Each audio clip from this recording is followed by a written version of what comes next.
Então vamos então nos colocar em pé na presença de Deus, para a gente fazer a leitura do texto. Eu gostaria que você abrisse a sua Bíblia comigo, no capítulo 4, verso 12 do profeta Amós. Profeta Amós, capítulo 4, verso 12. Alguém aceita água?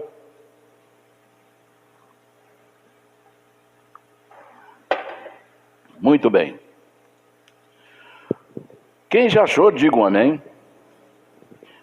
Está aí junto com os profetas menores.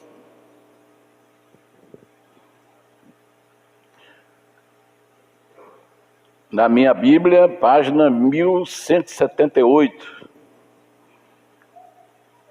Capítulo 4, verso 12, que diz assim o texto: portanto, assim te farei, ó Israel, e porque isso te farei, prepara-te, ó Israel, para te encontrares com o teu Deus. Aleluia. Vamos orar, faça a sua oração, peça ao Senhor para te abençoar nesta manhã, abençoar a minha vida, porque às vezes é preciso coragem para falar determinadas coisas, e nós não podemos nos furtar a isto que Deus manda falar. Então que Deus nos ajude, que Deus nos dê força, inspiração, que eu nada fale de mim mesmo, mas que o Espírito Santo coloque a palavra dele na minha boca e me dê coragem para poder falar o que precisa ser falado. Senhor nosso Deus e nosso Pai, eu te amo, te adoro, te glorifico porque tu és Deus. Muito obrigado, Senhor, pela noite que passamos na tua presença. Obrigado, Senhor, porque o Senhor nos dá mais um dia de vida, Senhor.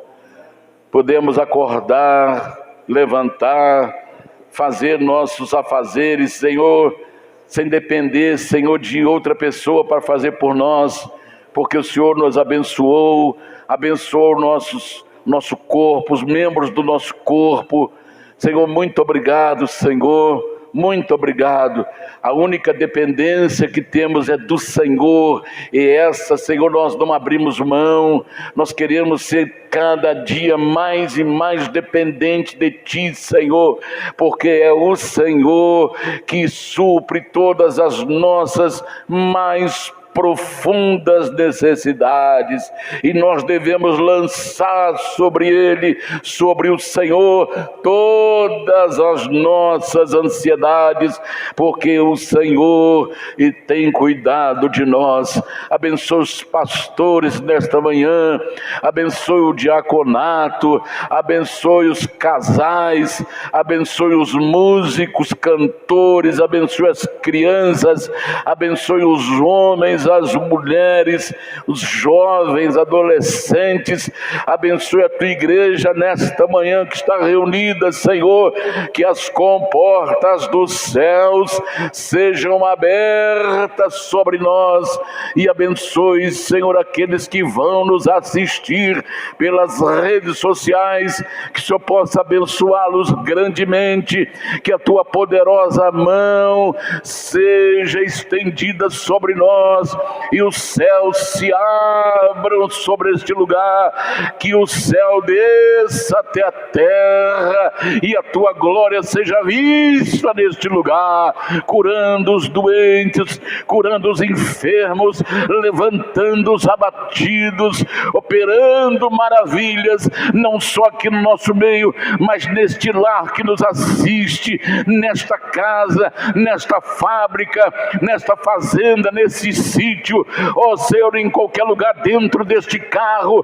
Opera, Senhor, milagres, opera maravilhas, salva, cura e liberta, para a honra e glória do teu nome. Fale conosco nesta manhã, eu te peço, em nome do Senhor Jesus, para todos sempre. Amém e amém, Jesus.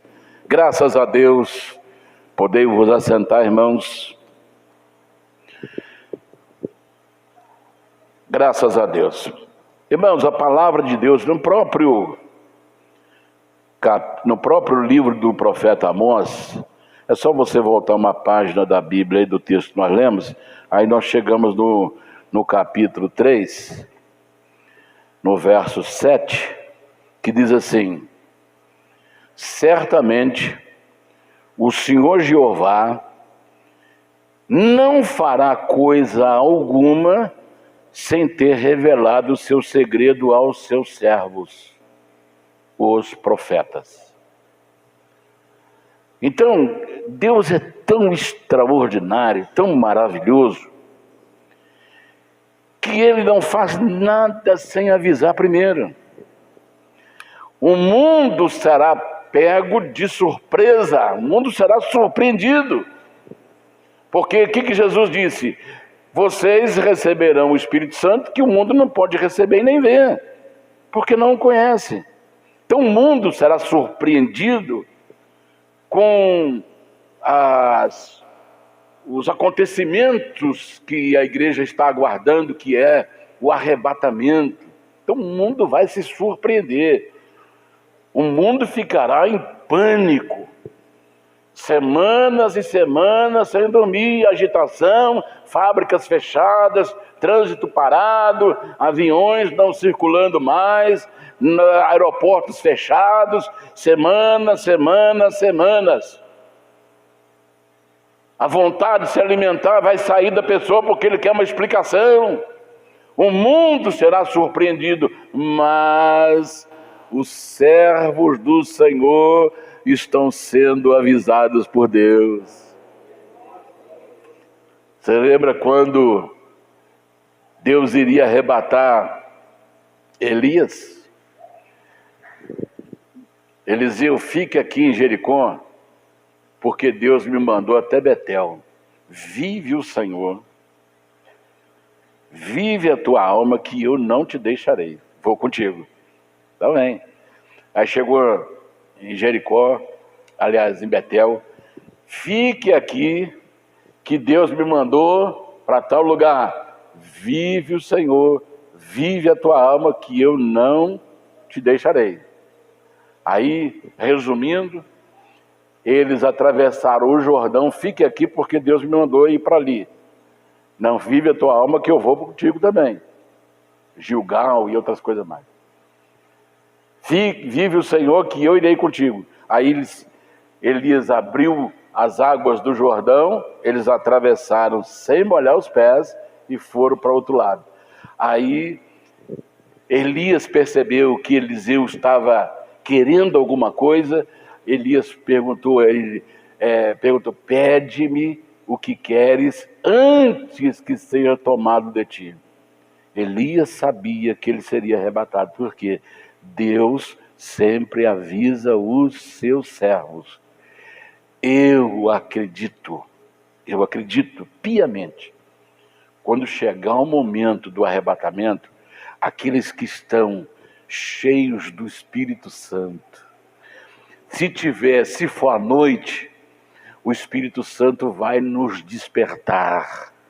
Levanta, Daniel. Levanta, Jonatas, levanta, Sara, levanta, Antônio, levanta, Sebastião, levanta, Maria, porque a hora chegou e aí nós vamos cair de joelhos e ali começar a glorificar o Senhor e o arrebatamento vai acontecer. Peça-me o que quiseres antes que seja tomado de ti. Eu quero porção dobrada do teu espírito. Dura coisa me pediste, mas se você me ver ser tomado, isso te acontecerá. Se não me ver, não se fará. E ele viu quando carruagens de fogo, cavalos de fogo veio, e ele começou a gritar: carruagem de fogo, cavalos de fogo. Aí Elias é tomado por um redemoinho e começa a subir naquele redemoinho, entra na carruagem e ele diz: o Senhor o levou, o Senhor o levou. Aí quando ele olha para cima, a capa de Elias vem assim, ó, caindo. Ele pega a capa, dobra a capa, parte em dois, corta ela em duas partes, porque foi separado. Deus o separou do seu líder.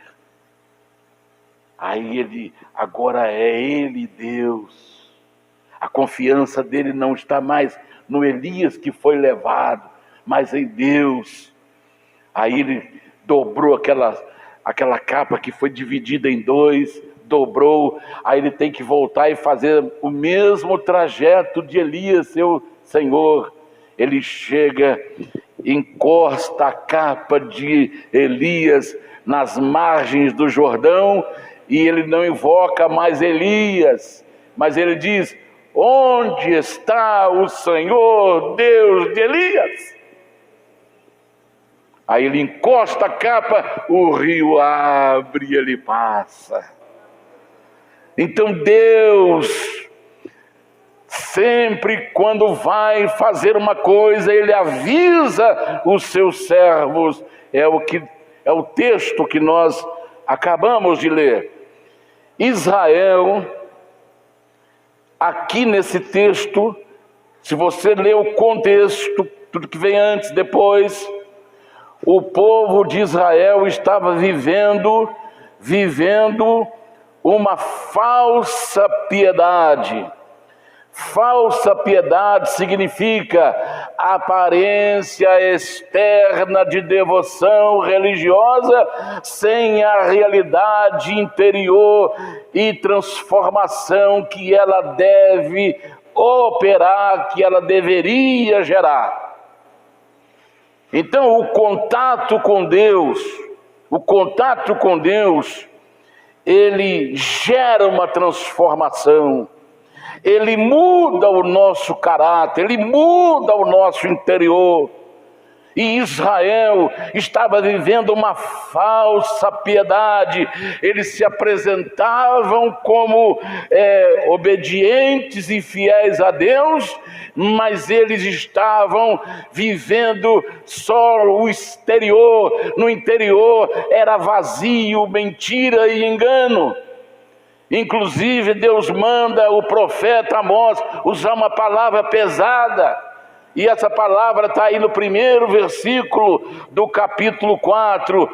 Ouvi esta palavra, vós, vacas de Bazã, que estáis no monte de Samaria, que oprimis os pobres, que quebrantais os necessitados, que dizei os seus senhores: dai cá e bebamos.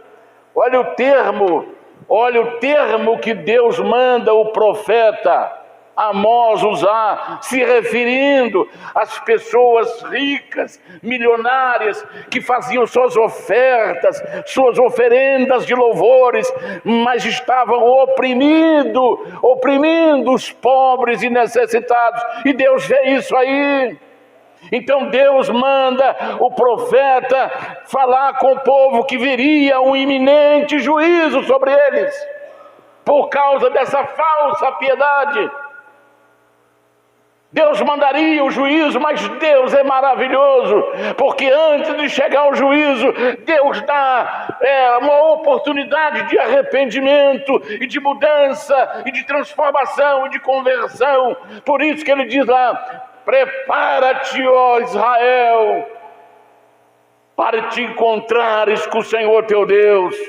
Isso é uma chamada à mudança, isso é uma chamada à conversão, antes que venha o juízo sobre eles.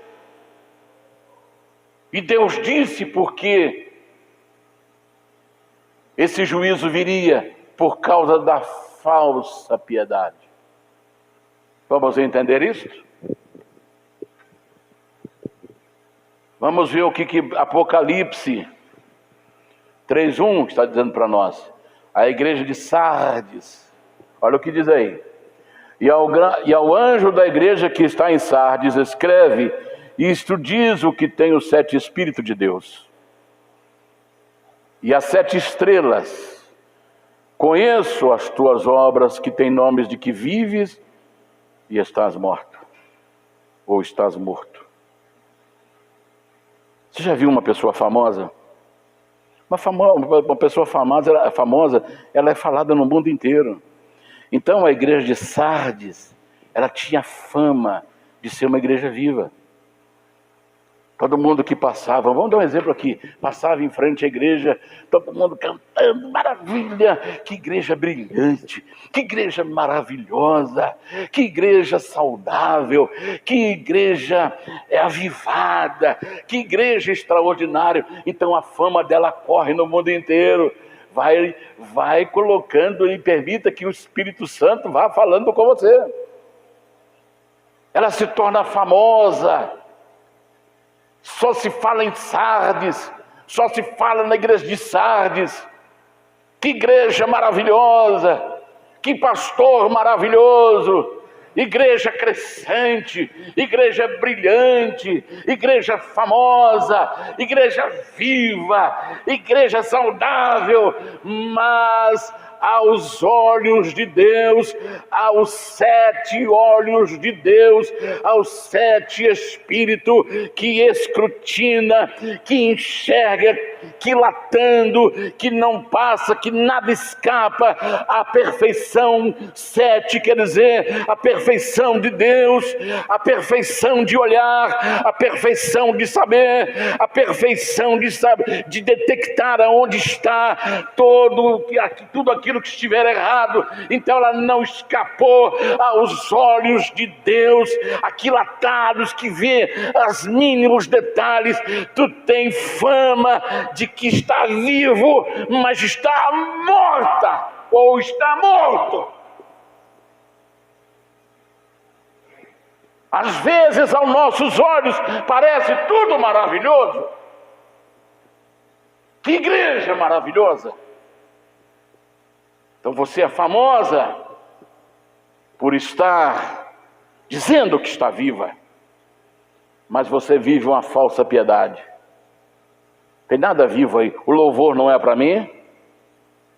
O louvor é para vocês mesmos? Tudo que vocês fazem é para vocês mesmos? Nada está chegando aqui no céu? As orações que vocês fazem é por interesse pessoal? Vocês humilham as pessoas que são intelectualmente menores do que vocês? Vocês humilham as pessoas que são menores, talvez na classe social?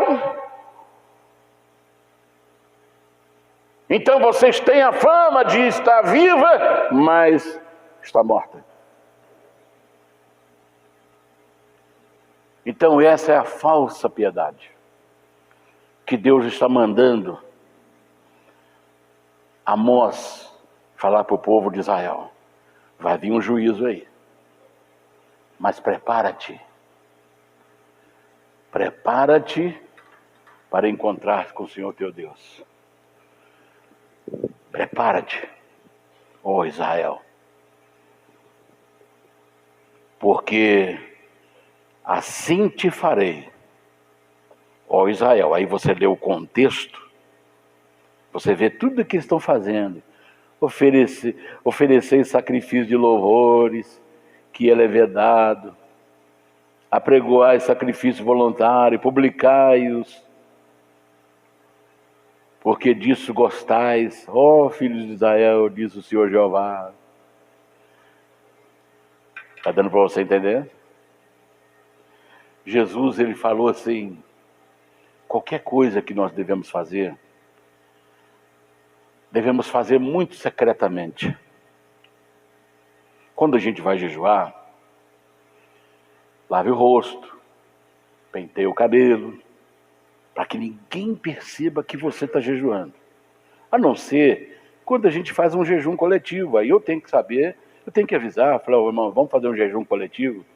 Mas individualmente, né, na sua casa, ninguém vai saber que você está jejuando. Porque você está fazendo isso secretamente para Deus. E Deus que vê secretamente, Ele vai te recompensar. Deu para entender? Porque existe 2 tipos de bênção. A bênção que vem da graça pública, quando nós nos reunimos, e a bênção que vem do culto secreto, da nossa vida em segredo com Deus. Então ali, no texto, no contexto, eles estavam vivendo uma falsa piedade. Mostrava para todo mundo que eram bonzinhos, mas odiavam. Que faziam tudo para Deus, mas estavam fazendo para eles mesmos. Então Deus falou, não. E ainda oprimiam as outras pessoas. Então, para a gente entender aqui essa figura de linguagem que Deus mandou o profeta Amós falar, ouvi esta palavra, vós, vacas de Bazã.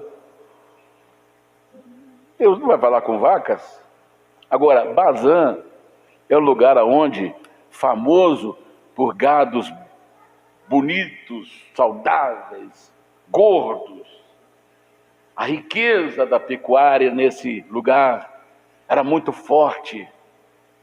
Então Deus usou uma figura de linguagem para mostrar que aquelas pessoas que eram grandes, que eram bonitas, que eram aparentemente saudáveis, mas estavam oprimindo os pobres necessitados. Aí Deus manda usar essa figura de linguagem. Então, para você ver como é que Deus, Ele não deixa nada passar despercebido, mas sempre que Ele avisa que vem um juízo, Ele manda então, em primeiro lugar, Ele dá oportunidade para a pessoa refletir os seus atos. Os meus atos estão trazendo isso sobre mim. Os meus atos estão trazendo isso sobre a minha casa. Os meus atos estão trazendo isso sobre a minha família. Então, Deus chama a reflexão. Virá o juízo, mas prepara. Essa preparação é refletir sobre si mesmo. Essa preparação é conscientizar do seu estado perante o Santo dos Santos. Então ele mostra que a pessoa, que o povo de Israel estava vivendo uma falsa piedade. E então ele disse, o que eu disse eu farei, mas então prepara-te para te encontrares com o Senhor teu Deus. Vamos ver outra, Apocalipse 3, 17 e 18. A falsa piedade aí. A gente entender por que Deus pronunciou um juízo sobre Israel.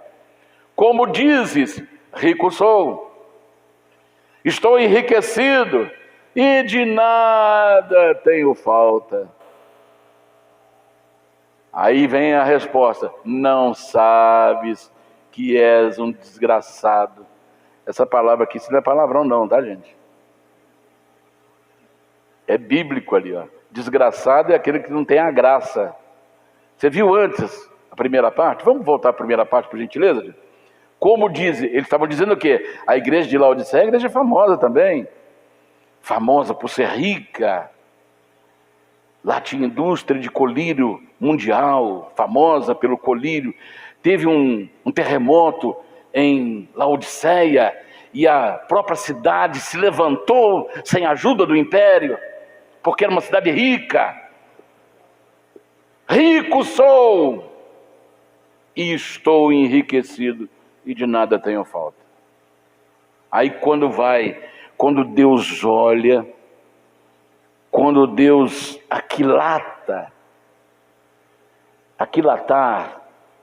quando você vai, ver a qualidade, ver aquilo que às vezes uma balança não consegue detectar. Aquilatar é colocar numa balança bem sensível, que pesa microgramas, que vai atingir o seu quilate, saber o peso correto.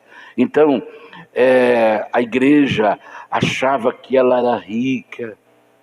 Como diz, rico sou, estou enriquecido e de nada tenho falta. Não preciso de Deus. Então, o que adianta ter uma igreja se Deus não está nela? É por isso que lá no capítulo 3, verso 20, dessa mesma igreja aí, olha para você ver aí. Olha lá, eis que estou à porta e faço o quê? Bato. Se alguém ouvir a minha voz e abrir a porta, eu entrarei até ele e com ele cearei, e ele comigo. Está falando com quem? Com a igreja do Senhor de Laodiceia, que se diz que não precisava de nada, mas Jesus estava lá do lado de fora. Então não adianta ter uma estrutura se o Senhor não está lá dentro. Está dando para você entender? Rico sou, não preciso de nada, não tenho falta de nada. Aí vem a resposta do Senhor: não sabes. Está vivendo uma falsa piedade, não sabe que és um desgraçado, não tem a graça de Deus, é miserável, pobre, cego e nu. Aí o Senhor fala: conselho-te que de mim compres ouro provado no fogo, para que te enriqueças, e roupas brancas para que te vista, e não apareça a vergonha da tua nudez, e unja os teus olhos com colírio para que vejas. Porque passava uma imagem de uma igreja fantástica, de uma igreja abençoada, de uma igreja próspera para a sociedade laodicense, mas era pobre, cego e nu. É a falsa piedade. Então o que Deus está chamando? Chamando a igreja, chamando o povo de Israel para o encontro com Ele. Prepara-te para encontrar-te com o Senhor teu Deus. É nesse encontro que haverá uma realidade interior. É nesse encontro que haverá uma transformação real, que até agora vocês não estão vivendo, diz o Senhor para Israel. Agora, cabe aqui uma explicação. Tem muitas denominações que estão fazendo chamados encontros com Deus. Não é esse tipo de encontro com Deus que muitas denominações estão fazendo. Primeiro, vou te dar aqui porque eu já participei. Primeira coisa, para fazer esse encontro com Deus tem que pagar. Essa é a primeira coisa. A pessoa tem que pagar para ter esse encontro. A Bíblia diz: tome de graça da água da vida. Ah, mas tem despesa disso, então não faz. Então não faz. Aí quando eu vi, na minha época, que a intenção era dinheiro, dinheiro, dinheiro, dinheiro, eu vi que isso não tinha nada a ver com o encontro com Deus. Segunda coisa, eles arrumam um lugar bem longe, afastado dos movimentos, chegando lá, dá uma ordem para todo mundo ficar mudo. Todo mundo tem que ficar mudo durante 3 dias. Nem conversar com gesticulação não pode. Aí chega alguém: para parar de conversar aí, vocês estão gesticulando aí, para parar com isso aí. A pessoa fica 3 dias mudo. Terceira coisa, fica uma música tocando 3 dias, durante todo o dia, no seu ouvido. O que é? Qual a finalidade disso? Mexer com o seu emocional. Vai mexendo com o emocional da pessoa. Aí vem um prega, vem outro fala, tudo já mensagens programadas para chegar e levar a arrancar o máximo do estado emocional da pessoa. Tem pessoas que já tinham encontrado, convertido, achavam que não tinha encontrado com Deus, que agora que realmente encontrou com Deus, porque mexeu com o seu emocional. Irmãos, Deus não mexe com o nosso emocional, porque o nosso emocional você sente hoje, amanhã você não sente. Nós não podemos andar por emoção. Por exemplo, uma pessoa que anda por emoção, hoje ele sente salvo. Oh, Jesus veio hoje, porque hoje eu estou sentindo salvo. Amanhã, Senhor, vem uma luta. Oh, Senhor, por favor, não venha hoje não, porque hoje eu não estou sentindo que se o Senhor vier, eu não vou subir.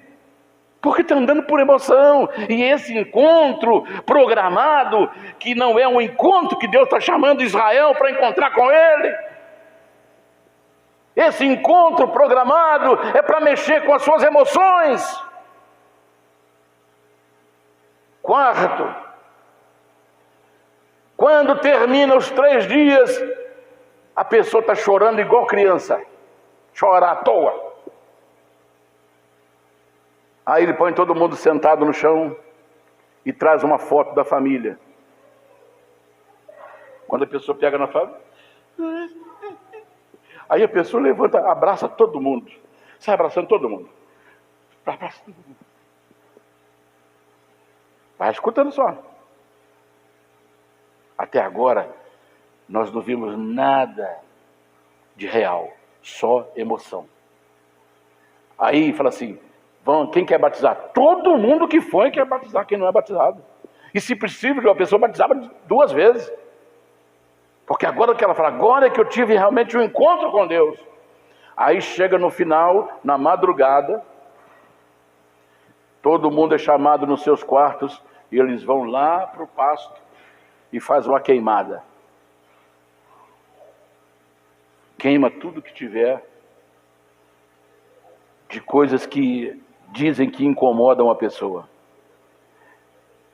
Aí, quando a pessoa sai, existe uma recepção esperando eles, uma recepção, e ali a mulher fala, poxa, ganhei um marido novo, o marido ganha uma esposa nova, o pai ganha um filho novo, e vai. Aí você pensa que houve uma mudança interior, aí daqui 2, 3 semanas, aquilo tudo passou. O filho que o pai falou que é novo, já está brigando com o pai, brigando com a mãe, brigando com todo mundo, continua rebelde, continua desobediente. Olha, eu vou falar para vocês, um rapaz aqui na Grama, ele passou para o encontro desse, foi levado, lá ele derreteu, lá ele aconteceu o que aconteceu. Aí ele batizou, quando ele volta para casa, 2 semanas depois, ele espancou a mulher dele. Que encontro é esse que não muda o caráter da pessoa? Que encontro é esse que só mexe com o emocional? E eu vou dizer mais, no encontro que eu participei, que depois nunca mais eu voltei, todo mundo era só pastores, esse encontro foi só de pastores. Você só via gente, pastor, chorando para cá, chorando para lá. Eu fui abraçado não sei quantas vezes, eu fui abraçado. Aí passou esse pastor que passou, que chorou, que me abraçou. Quando ele volta para o seu trabalho, na sua igreja, como ele comandava uma região, ele foi lá, destruiu a vida de um pastor, arrancou o pastor para colocar um parente dele, arrancou o pastor, arrancou a família do pastor para colocar um parente dele no lugar. E esse pastor ficou doente, depressivo e morreu com depressão. E a família dele ficou aí espalhada. Então, que encontro é esse que só mexe na hora e a pessoa não vive aquilo que ele diz que teve encontro? Então a Bíblia, quando Deus chama ao encontro dele, não é para mexer com a emoção, é para mexer no caráter, é para mexer na vida, é para mudar a história. Não é esse encontro cheio de rituais, cheio de hipnoses, visando lucros. Não é esse o tipo de encontro que Deus está se referindo, e eu conheço. Eu estou falando por experiência própria, porque eu conheço vários que depois de encontro separou do seu cônjuge, bateu no seu cônjuge. Pastores que passaram comigo pelo encontro, bateu no seu cônjuge. A esposa dele estava viajando, vindo do Rio de Janeiro com uma outra pessoa, e o telefone toca no meio da estrada. Quando ela atende, a esposa do pastor atende, ela escuta, porque estava em viva voz, o pastor que passou no encontro, xingando ela de tudo. Onde está? Você é sua. Onde você está? A sua. Ele passou pelo encontro. Que encontro é esse que não muda nada? É uma mentira, é um engano. Deus está chamando a pessoa para ter um encontro real com Ele. Não é cercado de rituais para poder mexer com as emoções, mas sim mudar caráter, transformar vidas. Então, antes, eu quero falar do primeiro encontro com Deus.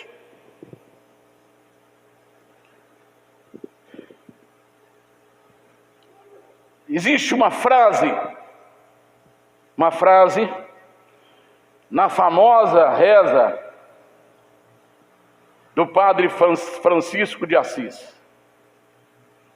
Essa frase dele na reza, porque eu sei, porque eu trabalhei numa empresa e todo dia, 6 horas da tarde, o locutor da empresa, ele colocava 6 horas, ele fazia a reza de São Francisco de Assis.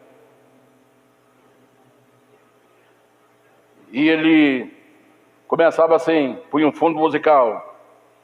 Onde houver discórdia, que eu leve a paz. Onde houver tristeza, que eu leve a alegria. Onde houver doença, que eu leve a saúde. Onde houver trevas, que eu leve a luz. Quando morremos, nascemos para a vida eterna. Será que essa frase da oração ou reza de Francisco de Assis está correta? Vamos ver o que significa vida eterna. João 17:3. Olha o que diz aí sobre vida eterna.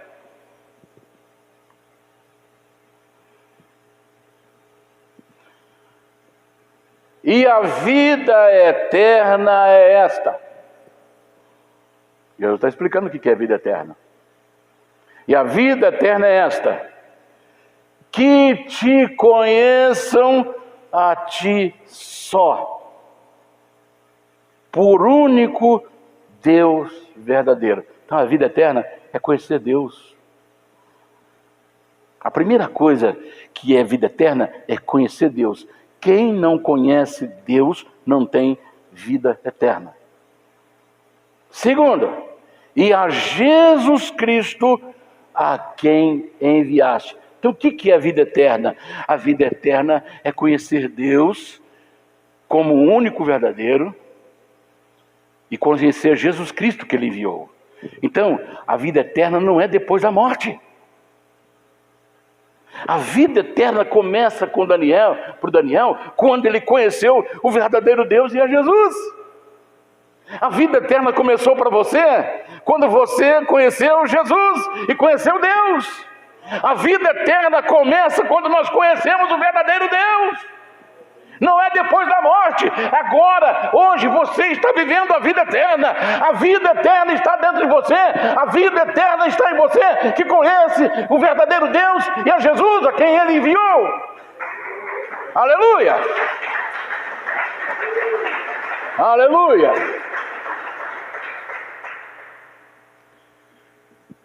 Então, o primeiro encontro com Deus real, ele tem que, vou usar até uma palavra, obrigatoriamente tem que acontecer na terra. O primeiro encontro com Deus, obrigatoriamente tem que acontecer na terra.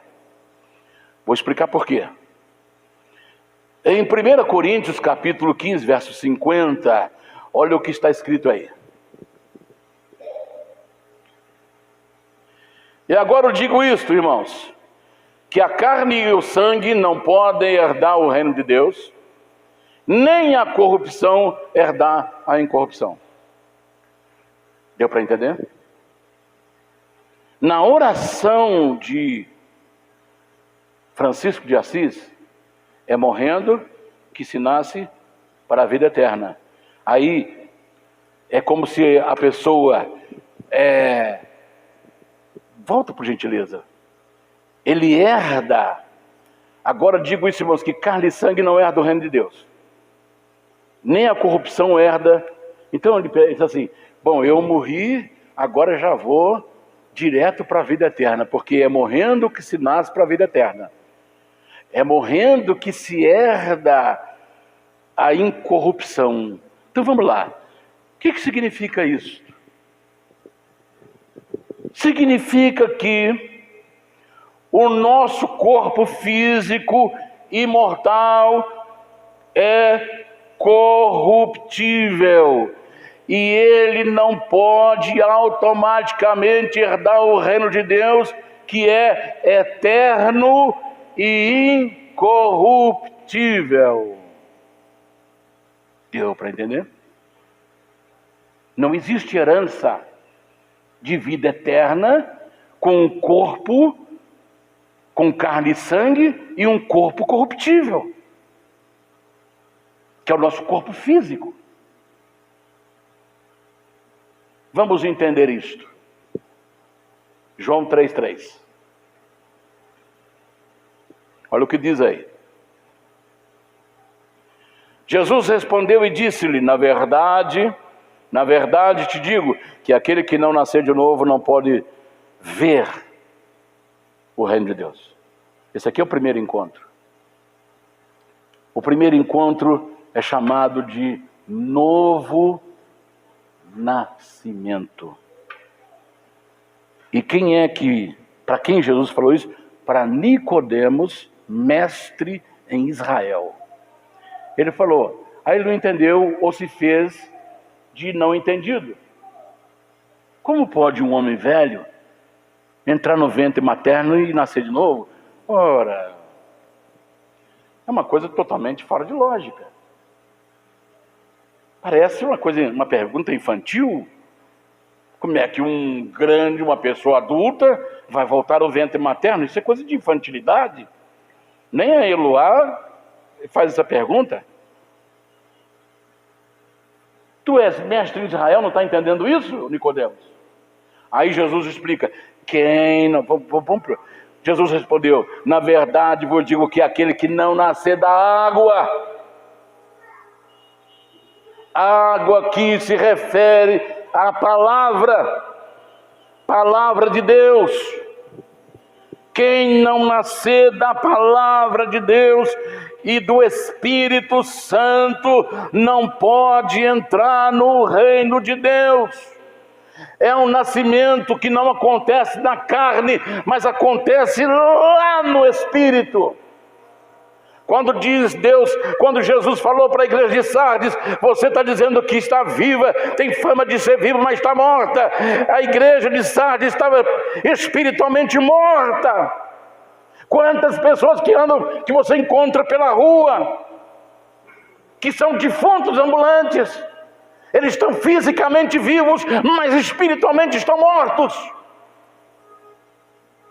Então esse novo nascimento acontece lá dentro. A igreja às vezes inverte a mudança. Primeiro ataca o externo, depois vai numa escalada descendente até chegar no espírito.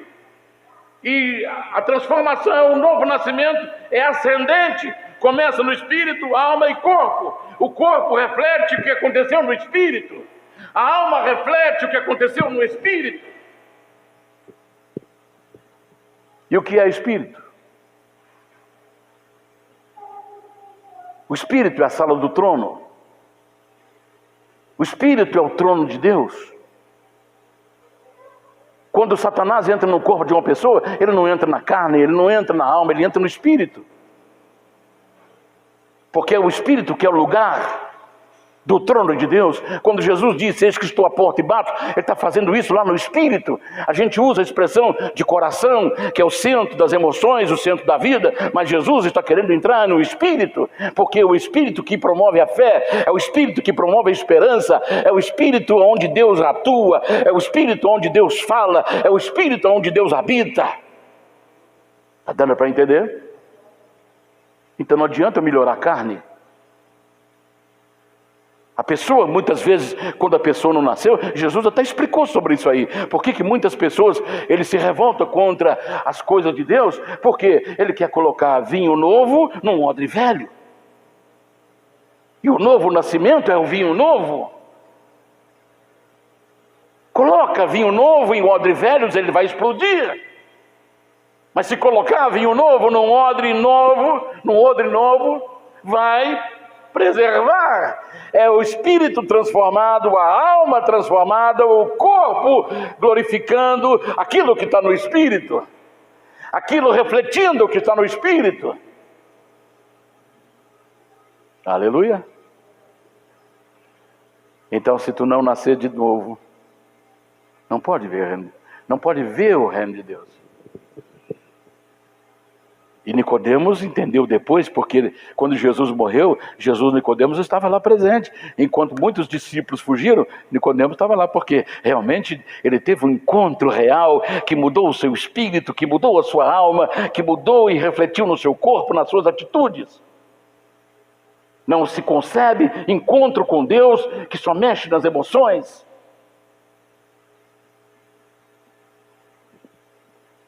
Como se dá um novo nascimento? O novo nascimento é um verdadeiro encontro com Deus. Quando Jesus foi para Gadara, tinha um jovem que tinha 6.000 demônios do seu corpo. Todo mundo prendia ele quebrava as cadeias, arrebentava as correntes. Ele sacudiu Gadara. Gadara ficou em desespero por causa daquele moço. Ninguém enterrava os seus mortos, porque ele morava no meio das sepulturas. Ele saía, se cortava com pedra, se autoflagelava. Aí Jesus foi para lá, chamou os discípulos, olha, vamos fazer uma viagem. Ele não falou para onde ele iria, mas aí Satanás falou, já sei para onde que ele vai. Ele vai lá tirar meus amigos, meus colegas. Aí o que Satanás fez? Mandou uma tempestade. Jesus estava cansado, ele manda uma tempestade. Jesus está lá na polpa dormindo. Aí a tempestade começa a agitar o barco, é vento forte, ondas entrando no barco. Aí os discípulos tentando segurar no remo para ver se o barco não virava. Aí fala, vai lá ver onde está Jesus. Aí chega lá, Jesus estava bem tranquilo dormindo, porque quem sabe o que faz não se assusta com tempestade. Aleluia. Quem tem o Senhor no seu barco não se assusta com vendaval. Oh, aleluia, aleluia.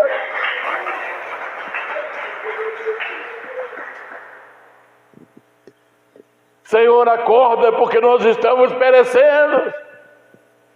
Aí Jesus olhou, realmente está.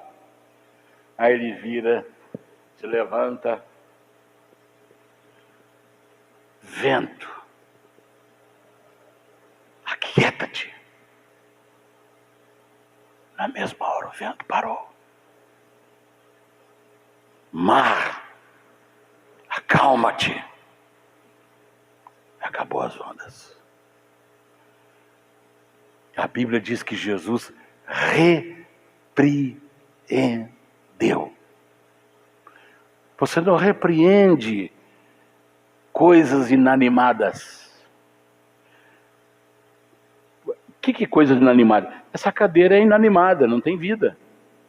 Esse púlpito é inanimado, não tem vida. Eu vou chegar aqui, púlpito, eu te repreendo, fique em pé. Aí vai falar, tá louco.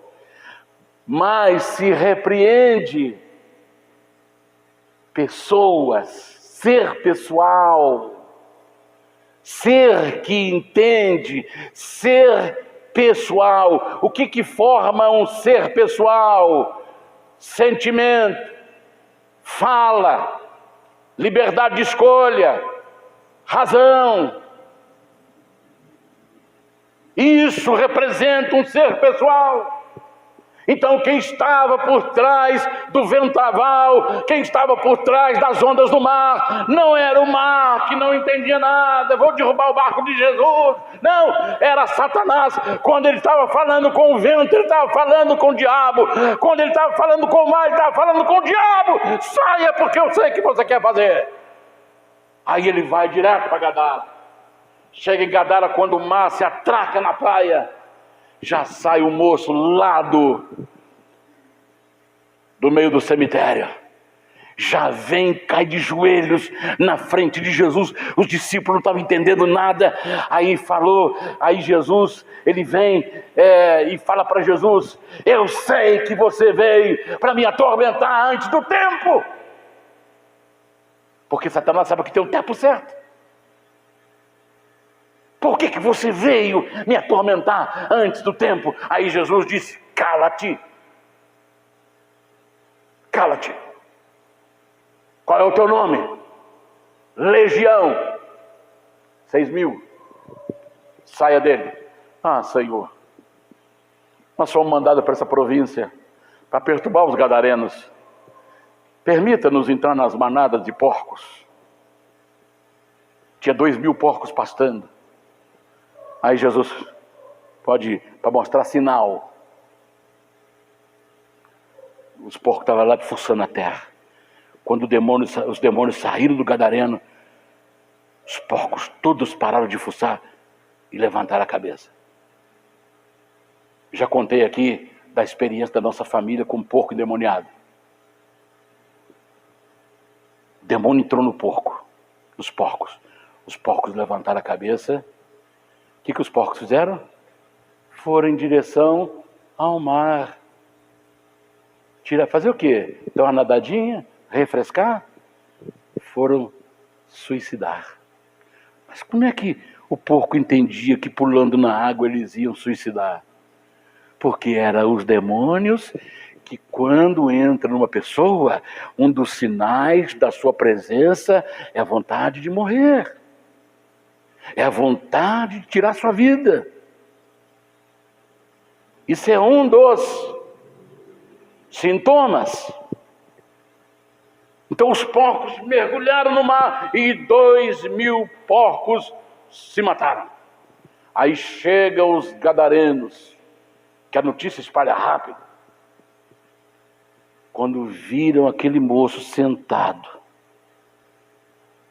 ele que andava nu, todo cortado, agora arrumaram uma roupa para ele se vestir, sentado, tranquilão, sabendo que ele quebrava as coisas, destruía todo mundo.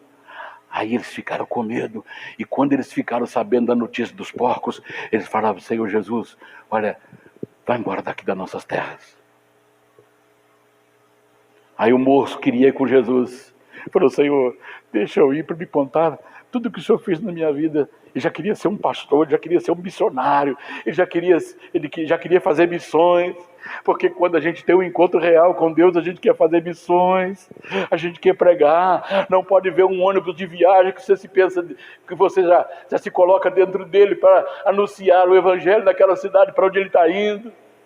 Você vê uma pessoa na rua, você quer parar com ela para falar de Jesus para ela. Então, aquela vontade de fazer, de levar o conhecimento de Deus e de Jesus para todas as pessoas. Chegar em casa, segurar na mão do seu filho e falar: filho, Jesus te ama. Marido, Jesus te ama.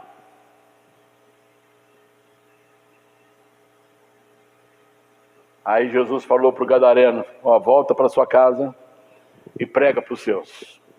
Você vai ser um missionário na região de Gadara. Aqui em Gadara é a sua região.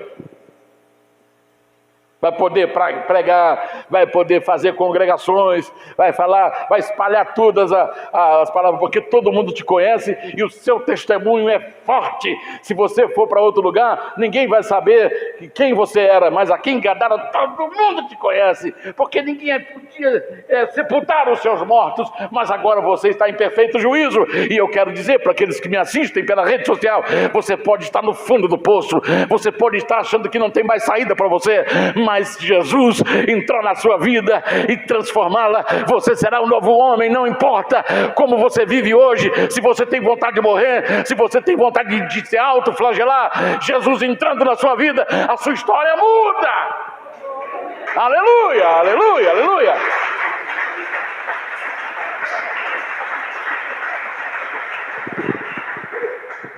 É o encontro que muda a vida, é o encontro que reflete na alma e no corpo, e não a emoção. A alma é o centro das emoções. Jesus não quer saber de emoção. Nós não enganamos Jesus com o nosso choro de emoção. Mas quando nós choramos, realmente, realidade, choramos lá com o Espírito: Senhor, eu quero, e chora, eu quero, estou sentindo a tua glória, eu quero. Então esse é o choro que Jesus disse: bem-aventurados que choram, porque eles serão consolados.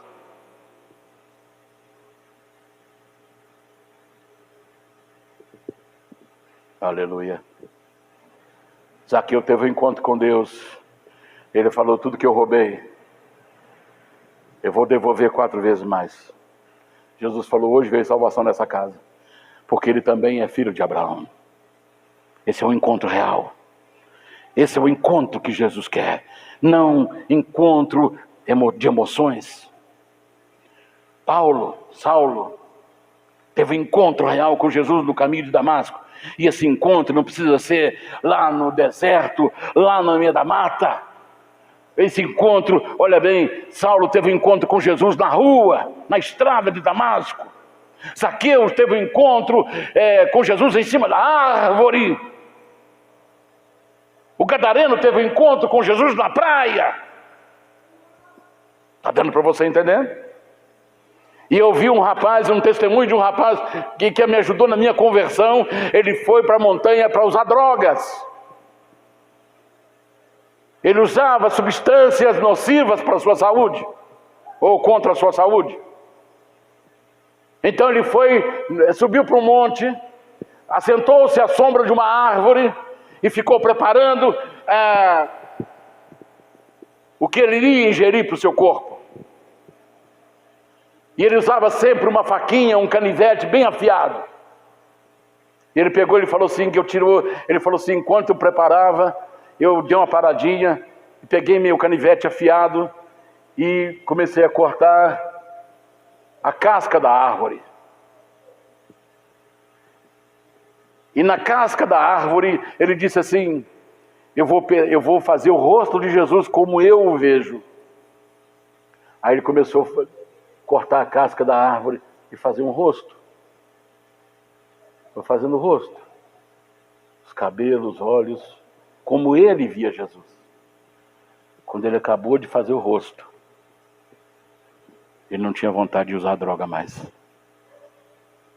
Está dando para você entender? Esse é o encontro verdadeiro com Deus, que muda a vida, que muda caráter, que não é uma falsa piedade, porque essas mesmas pessoas que às vezes vieram vão continuar, quando passar 2, 3, 4 semanas, já às vezes até piora.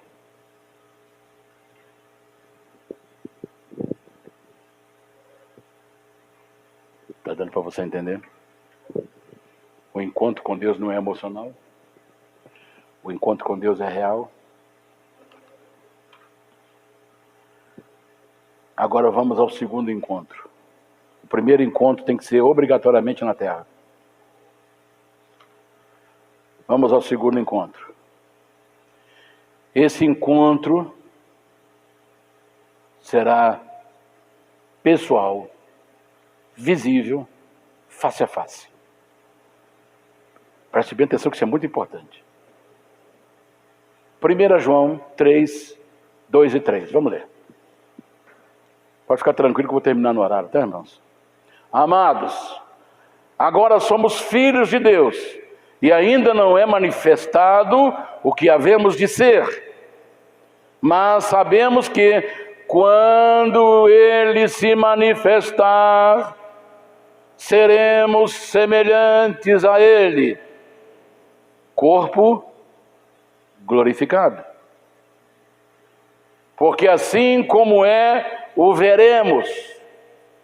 E qualquer que nele está, que nele tem esta esperança, purifica-se a si mesmo, como também ele é puro. Versículo 2 e 3. Então, o veremos o quê? Essa versão aí tem face a face? Primeiro, versículo 2. Quando ele manifestar, na minha versão, tá, veremos face a face. Preste atenção nisso. O veremos a face. Hebreus capítulo 12, verso 14. Olha o que diz aí. Segui a paz com todos. Está dando para você entender? Lembra do encontro que eu falei para vocês? Que ao invés da pessoa ajudar o pastor, ele foi lá destruir a família do pastor? Lembra do telefone do marido do pastor que passou pelo encontro? Xingou a sua esposa, que a pessoa que estava no volante viu, porque estava no... Como é que chama lá? Viva a voz, obrigado. Passou pelo encontro. Bateu nossa esposa. Então, o que diz aqui? Seguir a paz com todos. Quem tem uma experiência ou teve, ele vai querer ter paz com todo mundo. E não destruir a vida do outro. Seguir a paz com todos e a santificação. Os dois estão interligados. Um não pode estar fora do outro. Um não pode ser usado sem o outro. Eu não posso usar a santificação sem ter paz com meu irmão. Eu não posso ter paz com meu irmão sem a santificação. Os dois estão interligados, estão unidos. Seguir a paz com todos e a santificação, sem a qual ninguém verá o Senhor. Como é que isso muda, hein? Ninguém verá o Senhor se não passar por esse caminho.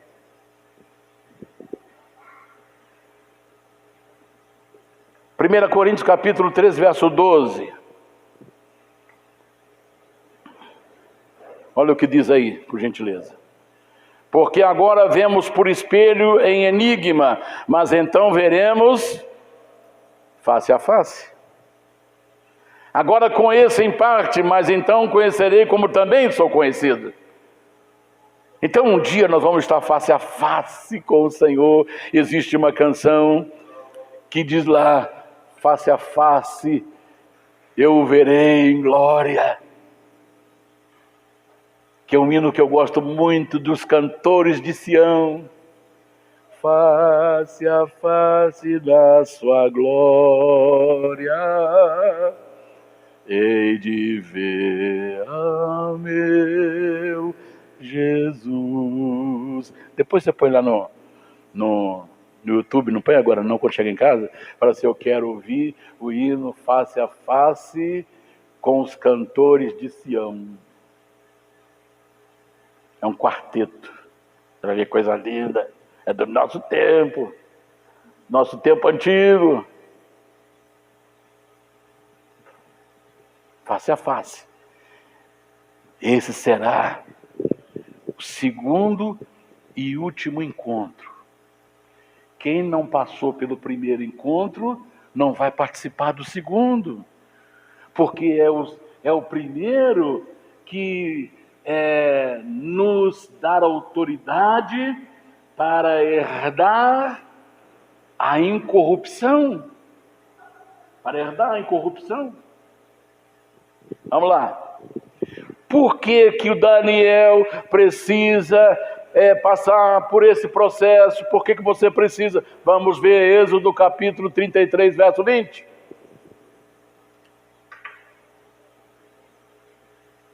Por gentileza.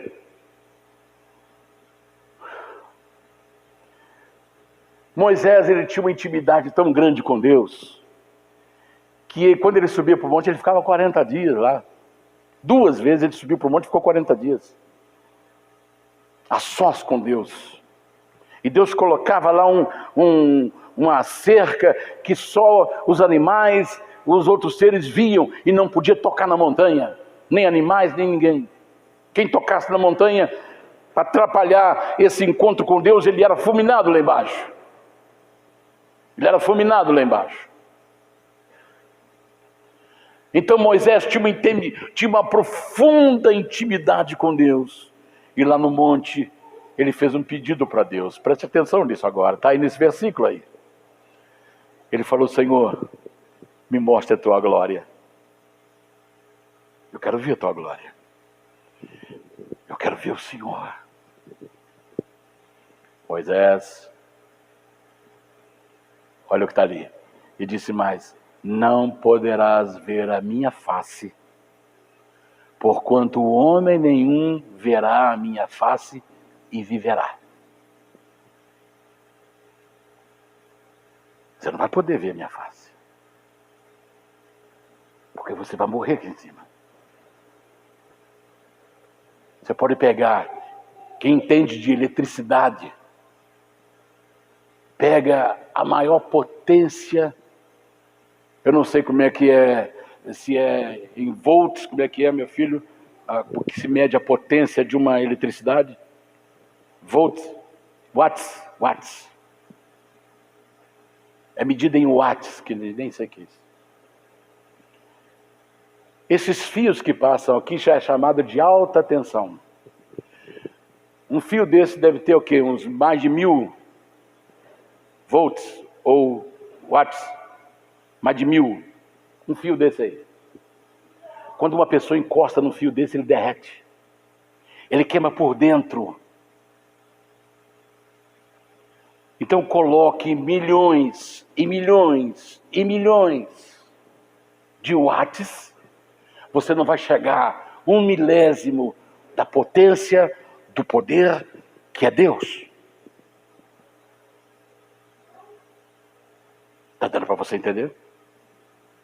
Moisés, você não sabe o que está me pedindo. É isso que ele queria dizer. Se você me ver, você morre. Não vai sobrar nada de você aqui. Não vai ter nem pó de você aqui. Se você me ver, se você ver minha face. Porque homem nenhum viu e viveu. Então eu vou fazer o seguinte. Vou te dar uma pequena demonstração. Entra naquela fenda da rocha. O que a rocha representa? Quem diz que é a rocha? Jesus. Entra na fenda daquela rocha. E fique lá enfiado naquela rocha. Olha como é que Jesus nos guarda. Olha como é que Jesus nos protege. Porque com esses olhos e com esse corpo nós não suportamos ver Deus. Meu corpo está todo arrepiado, porque Ele está aqui. Entra naquela fenda, Moisés,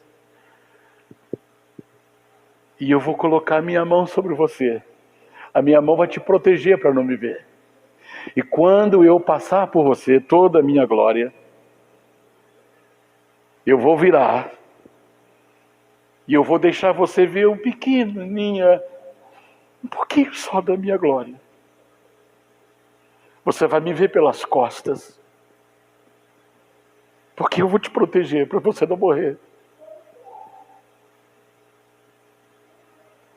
Aí Moisés entrou na fenda, Deus colocou as suas mãos sobre a sua cabeça, escondeu e foi passando. Eu acredito que ele estava escutando muita coisa, que ele tinha até curiosidade de ver. Por isso que Deus colocou a mão para ele não ter curiosidade de ver, senão ele ia morrer.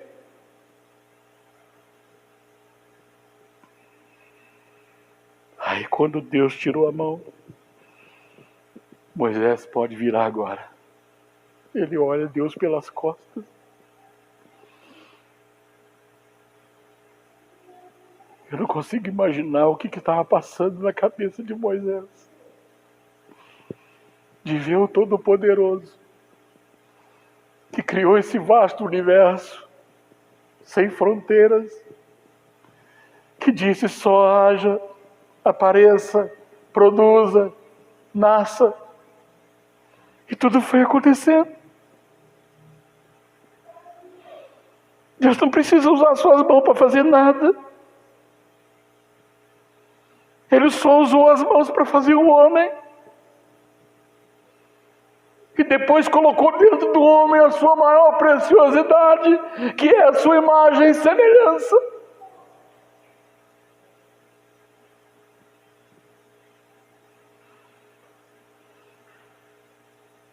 Havendo tirado a minha mão, me verás pelas costas, mas a minha face não se verá. Eu vou te mostrar uma coisa. Por isso que Jesus falou, siga a paz com todos e a santificação, porque sem ela ninguém poderá ver Deus, porque Deus deu para Elias uma pequena porção. A mando de Acabe veio um capitão e procurou Elias, homem de Deus, com 50 homens, homem de Deus, desça daí e venha conosco, porque Acabe quer te ver. Se eu sou homem de Deus, desça fogo do céu, consuma a ti e os teus 50. Pá! Não sobrou nem pó, não sobrou restos mortais que a família pudesse enterrar. Os 51 homens desapareceram, evaporaram com uma pequena porção que Deus deu para Elias. Aí veio outro capitão e mais 50. Homem de Deus, desça daí, porque Acabe quer te ver. Se eu sou homem de Deus, desça fogo do céu e consuma a ti e os teus 50. Nem corpos, nem roupa, tudo evaporou. Isso era Elias, sujeito às nossas fraquezas.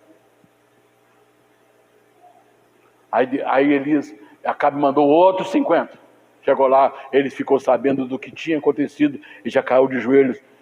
Senhor Elias, homem de Deus, tenha misericórdia da minha vida. Eu sei que aconteceu com o comandante, com o primeiro capitão e seus 50, com o segundo capitão e seus 50, mas olha, tenha misericórdia de mim, desses 50 aqui, por favor, se for possível, se for da tua vontade, venha com a gente. Aí Deus falou, pode descer com isso aí, pode acompanhar isso aí. Aí nada aconteceu com ele. Então, quando João e os discípulos foram rejeitados de passar a noite numa hospedaria, tinha vaga, mas não queria dar para Jesus nem para os discípulos. Aí eles perceberam isso. Já viu quando se chega num lugar que a pessoa fala assim, olha, não tem vaga aqui não, você sabe que tem, mas não quer você. Não quer que você esteja lá. Aí eles desconfiaram. Aí João chegou para Jesus e falou: Senhor, você quer que pegue de fogo? Quer que manda fogo do céu? Para consumir esse hotel aí? Com essa gente toda? João, você não sabe o que você está pedindo. Eu não vim para destruir, eu vim para salvar. Eu não vim para destruir. Eu vim para salvar a alma do homem. Então é muito perigoso quando a gente fala, porque a nossa boca, a nossa palavra tem muito poder. Tem muito poder naquilo que você fala. Tem muito poder na nossa boca quando falamos, seja positivo, seja negativo. Está dando para você entender? Porque Deus colocou a centelha desse poder. Eis que vos dou poder. Poder do Novo Testamento é dunamis, e dunamis significa dinamite. Dentro de você tem dinamite.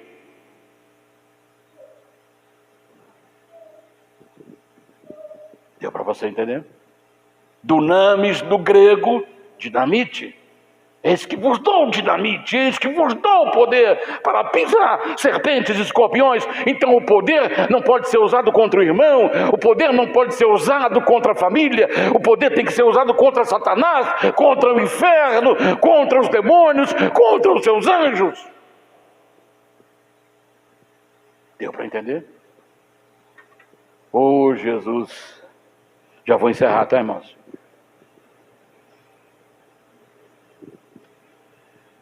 Isaías capítulo 6, verso 5, quando ele entra no templo, ele vê o trono de Deus e o seu séquito que enchia o templo. Séquito é o seu exército. O exército de Deus estava lá e tinha anjos voando ao redor do trono dizendo: Santo, Santo, Santo é o Senhor, toda a terra está cheia da sua glória.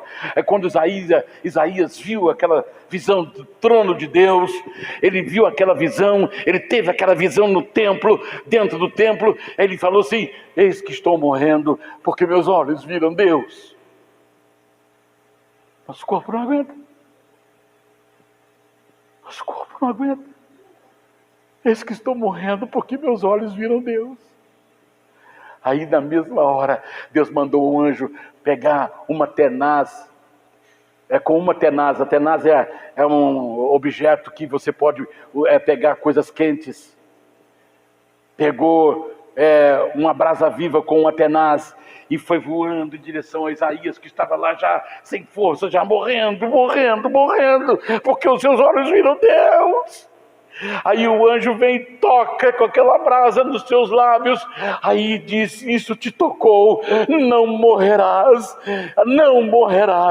porque isso tocou, o teu pecado foi perdoado e foi tirado a sua iniquidade. Aí ele ouviu a voz de Deus: a quem enviarei? Quem há de ir por nós? Então disse eu: eis-me aqui, envia-me a mim. Ninguém aguenta ver Deus com esse corpo. Ninguém suporta ver Deus com esse corpo. Lá em Pátimos, no capítulo 1 de Apocalipse, verso 17. Eu vou correr para encerrar. Apocalipse 1,17. João estava em Pátimos, aí ele ouviu uma voz por trás dele, de trás dele, no dia do Senhor, no domingo. E essa voz falava com João. Aí ele olha para trás, e quando ele olha para trás, ele vê uma cena: alguém de cabelos brancos, com olhos como chamas de fogo, o rosto como o sol brilhando ao meio-dia, uma roupa resplandecente, um cinto de ouro em volta da sua veste, os seus pés reluzentes como latão polido na fornalha. E ele, quando viu aquele ser, era Jesus, e ele então ele diz assim: eu caí como morto aos seus pés. Nosso corpo não aguenta ver Deus. O nosso corpo não suporta a grande eletricidade de Deus.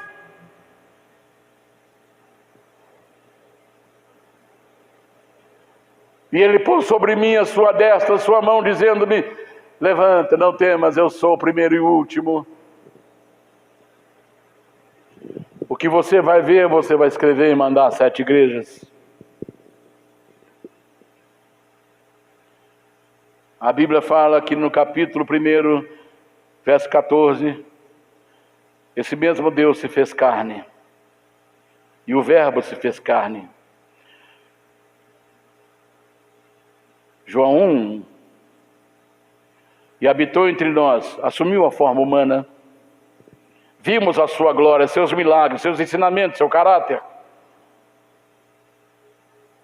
E a glória não era como de um profeta, nem de qualquer outro homem, mas sim a glória do unigênito do Pai, o Filho de Deus. Estou correndo, sem explicação. Estar preparado para encontrar com Deus é, primeiro, andar com Jesus. Apocalipse capítulo 3, 4, 5 e 6. Isso eu faço questão de ler para encerrar. Andar com Jesus. Pastor, eu quero ter meu último encontro com o Senhor, porque já tive aqui, agora eu quero ter meu último. Então, Apocalipse capítulo 3, 4, 5 e 6. Mas também tens em Sardes algumas poucas pessoas que não contaminaram suas vestes. Lembra-se sempre, poucas pessoas. Deu para entender? Poucas pessoas. E comigo andarão vestidas de branco, porque são dignas disso. O que vencer será vestido de vestes brancas, e de maneira nenhuma riscarei o seu nome do livro da vida. E confessarei o seu nome diante de meu Pai e diante dos seus anjos. Quem tem ouvidos, ouça o que o Espírito diz às igrejas. Primeira coisa, andar com Jesus. Segundo, ser cheio do Espírito Santo. 1 Coríntios capítulo 15, 51 e 52.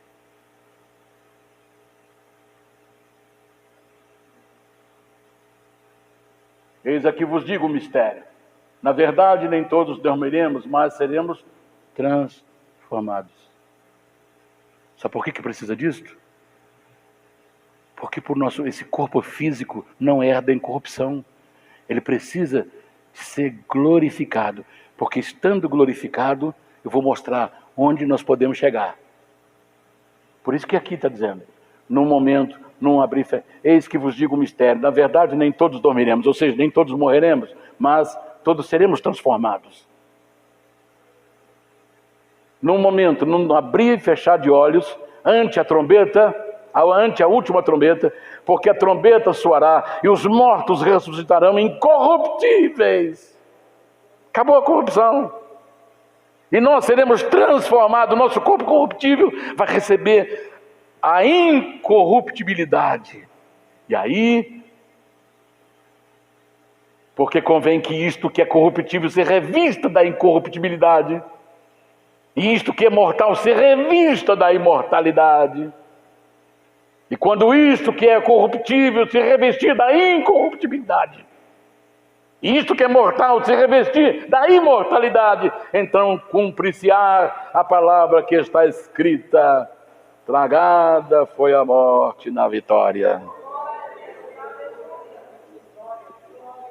E eu encerro com a igreja glorificada. Apocalipse. Você permita que eu leia? É 11:1. Você permita que eu leia? Quem permita, por gentileza. Então vamos lá. Apocalipse 7, 9 ao 16. Aí eu já encerro mesmo. Agora eu encerro. 7, 9 a 16. Vamos lá. Depois destas coisas, agora a igreja está glorificada. Agora ela pode estar diante do trono, porque ela não vai morrer, porque ela está incorruptível, ela está glorificada. Aleluia! Andou cheio do Espírito Santo, e o Espírito transformou o nosso corpo, e fomos ao encontro do Senhor. Depois dessas coisas, olhei, e eis aqui uma grande multidão, a qual ninguém podia contar, de todas as nações, e tribos, e povos, e línguas, que estavam aonde? Diante do trono e perante o Cordeiro, trajando vestes brancas e com palmas nas mãos, e clamavam com grande voz, dizendo: salvação ao nosso Deus, que está sentado no trono, e ao Cordeiro. E todos os anjos estavam ao redor do trono, e dos anciãos, e dos 4 animais, e prostraram-se diante do trono sobre os seus rostos, e adoraram a Deus, dizendo: amém, louvor e glória e sabedoria e ação de graças, honra e poder, a força ao nosso Deus para todos sempre, amém. E um dos anciãos me falou dizendo: estes que estão vestidos de vestes brancas, quem são e de onde vieram? E disse-lhe: Senhor, tu sabes. E ele disse-me: estes são os que vieram da grande tribulação, e lavaram as suas vestes e a branquearam no sangue do Cordeiro. Por isso estão diante do trono de Deus e o servem de dia e de noite no seu templo. Aquele que está sentado sobre o trono os cobrirá com a sua sombra. Nunca mais terão fome, nunca mais terão sede, nem sol, nem calor algum cairá sobre eles. O que Moisés não podia ver lá no monte, agora nós podemos ver. Sabe por quê? Porque o nosso corpo não se destrói mais. Ele está glorificado. Aleluia! Aleluia! Aleluia! Aleluia! Aleluia, aleluia, glória, glória, glória. Fiquemos em pé, vamos orar, vamos dar glória. Teve um homem que falou: Senhor, eu quero ter uma experiência com o Senhor, eu vou fazer um jejum de 21 dias, porque vou jejuar até de 6 a 6, e vou fazer isso durante 21 dias. Ele disse, quando chegou no 18º dia, ele estava lá ajoelhado. Ele falou que ele gostava de orar com o rosto no chão. E quando ele estava lá orando, Deus mandou uma porção sobre ele. E ele falou que uma eletricidade muito poderosa entrou pela sua cabeça e invadiu o seu corpo. Ele falou: Deus, eu não estou aguentando, eu não estou preparado para isso. Aleluia! Deus tem coisas maravilhosas para a sua igreja. Deus tem coisas extraordinárias